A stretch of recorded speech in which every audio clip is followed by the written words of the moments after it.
नमस्कार प्रिय दोस्तों, एक बार फिर से आप सभी का स्वागत है अद्भुत सागर चैनल में।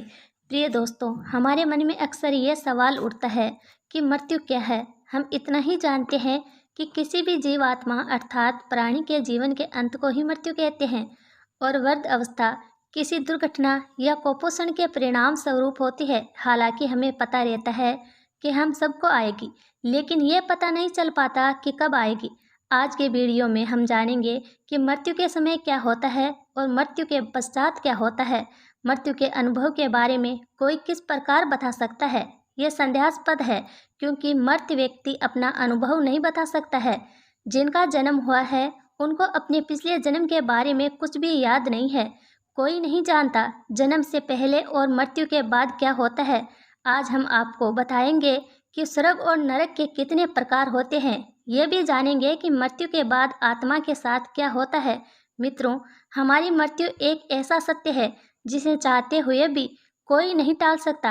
आपने देखा होगा कि हिंदू धर्म में जब वह भी इस दुनिया को छोड़कर जाता है तो उसके शव का अंतिम संस्कार कर दिया जाता है, यानी कि जला दिया जाता है।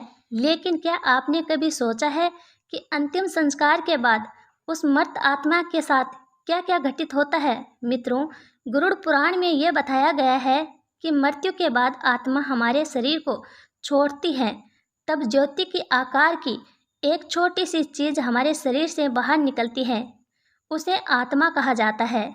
और दो यमदूत हमारी आत्मा को 24 घंटे के लिए हमारे घर से दूर ले जाते हैं, यमलोक के दर्शन करवाने के लिए और हमारे पाप और पुण्य का लेखा जोखा करवाने के लिए चित्रगुप्त और यमराज के सामने। इसके बाद यमदूत आत्मा को वापस 13 दिन के लिए घर छोड़ देते हैं और आत्मा अपने प्रियजनों के बीच रहती है, यानी कि आत्मा 13वीं तक अपने सगे संबंधियों के साथ रहती है और उसके बाद यमलोक के लिए रवाना हो जाती है।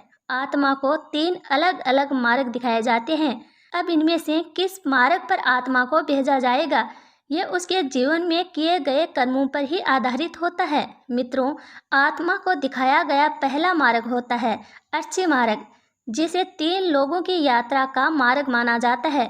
दूसरा मार्ग धूम मार्ग होता है, जिसे पितरों का मार्ग बताया गया है। और तीसरा मार्ग उत्पत्ति विनाश मार्ग होता है, जिसे नरक मार्ग भी कहते हैं। अपने पाप और पुण्य को निर्धारित समय तक भोगने के बाद आत्मा को फिर से शरीर मिलता है, लेकिन मृत्यु के बाद जीव आत्मा को यमलोक की कड़ी दुखदायी बाधाओं का सामना करना पड़ता है। इन्हीं बातों में से एक है यमलोक के मार्ग पर पड़ने वाली बैतरणी नदी। ऐसा माना जाता है कि पुण्य आत्मा तो इस नदी को बड़ी आसानी से पार कर लेती है, लेकिन पाप आत्मा, यानी कि वो आत्मा जिसने अपने जीवन में केवल पाप ही पाप किए हैं, इस नदी में पूरी तरह प्रताड़ित होती रहती है। भगवान श्री हरि विष्णु स्वयं बोलते हैं कि जो भी पाप आत्मा इस नदी में प्रवेश करती है वह रक्त रूपी जल पात्र में रखे घी की तरह खोली जाती है। इस नदी का रक्त रूपी जल भयंकर कीटाणु, नुकीले दांत वाले मछलियां और सांप, बिच्छू, घड़ियाल जैसे कई मांस भक्षी जीवों से भरा रहता है। जैसे ही पाप आत्मा इस नदी में प्रवेश करती है तो 12 सूर्य की गर्मी वाले लावा जैसे पानी में उबलती रहती है। यह ध्यान रहे कि ये कोई शरीर नहीं है, केवल जीव की आत्मा है जो कभी नहीं मरती है। अपने पापों के कारण 12 सूर्य की गर्मी वाले इस महाताप में आत्मा झटपटाती रहती है, रोती रहती है, चिल्लाती रहती है, अपने पाप कर्मों को याद करती रहती है। लेकिन जब उसे बर्दाश्त नहीं होता, वह बाहर निकलना चाहती है, लेकिन बाहर नहीं निकल पाती और उबले हुए लावे जैसे जल में डुबकी लगाती रहती है। मित्रों, जिन लोगों ने अपने जीवन में पाप कर्म किए होते हैं उन्हें नरक भेजा जाता है। यही जो अच्छे कर्म करते हैं उन्हें स्वर्ग की प्राप्ति होती है। और गरुड़ पुराण में ये बताया गया है कि जिन आत्माओं को स्वर्ग में स्थान मिलता है उन्हें यमराज स्वयं अपने भवन से स्वर्ग के द्वार तक छोड़ने जाते हैं। वहां अप्सराएं उनका स्वागत करती है। वहीं जो लोग सिर्फ अपने बारे में सोचते हैं, जीवन भर किसी का भी हित नहीं करते हैं, उन्हें नरक में स्थान मिलता है। अब हम आपको बताते हैं नरकों के प्रकार। पहला नरक तमिश्रम नरक होता है। वहां उन लोगों को जगह मिलती है जिन लोगों ने दूसरों की संपत्ति हड़प ली होती है।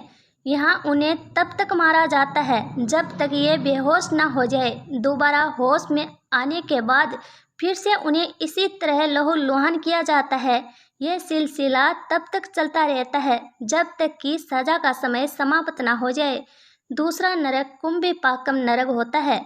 यह उन शिकारी लोगों की आत्माओं को सताया जाता है जो अपने शौक के लिए जानवरों की हत्या करते हैं। उनके कर्मों की सजा में उन्हें खौलते हुए तेल में उबाला जाता है। वहीं असितापम नामक नरक में वो लोग आते हैं जो अपने कर्तव्य से ही मुंह मोड़ लेते हैं, जिम्मेदारियों से भागते हैं। यहाँ लाकर उन्हें तब तक चाकू से छलनी किया जाता है जब तक कि वे बेहोश ना हो जाते। आगे गरुड़ पुराण में कलासूत्रम नरक के बारे में बताया गया है। यहाँ वो आत्माएं आती है जिन्होंने अपने जीवन में कभी भी बड़ों का आदर सम्मान नहीं किया है और इस नरक में उनके बुरे कर्मों की सजा देने के लिए उन्हें अत्यधिक गर्मी में तब तक रखा जाता है जब तक कि उनके दंड की सीमा समाप्त नहीं हो जाती।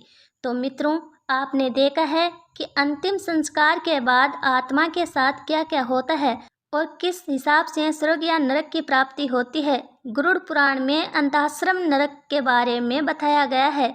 ये नरक उन पति पत्नियों की आत्माओं के लिए है जो अपने साथी को केवल लाभ व उपयोग की वस्तु समझते हैं और इस नरक में उनकी आत्माओं को तब तक मारा जाता है जब तक कि उनके दंड की सीमा समाप्त नहीं हो जाती। प्रिय दोस्तों, उम्मीद करते हैं ये जानकारी, ये वीडियो आपको पसंद आया होगा। पसंद आए तो चैनल को सब्सक्राइब करें और एक प्यारा सा कमेंट ज़रूर करें। राधे राधे दोस्तों।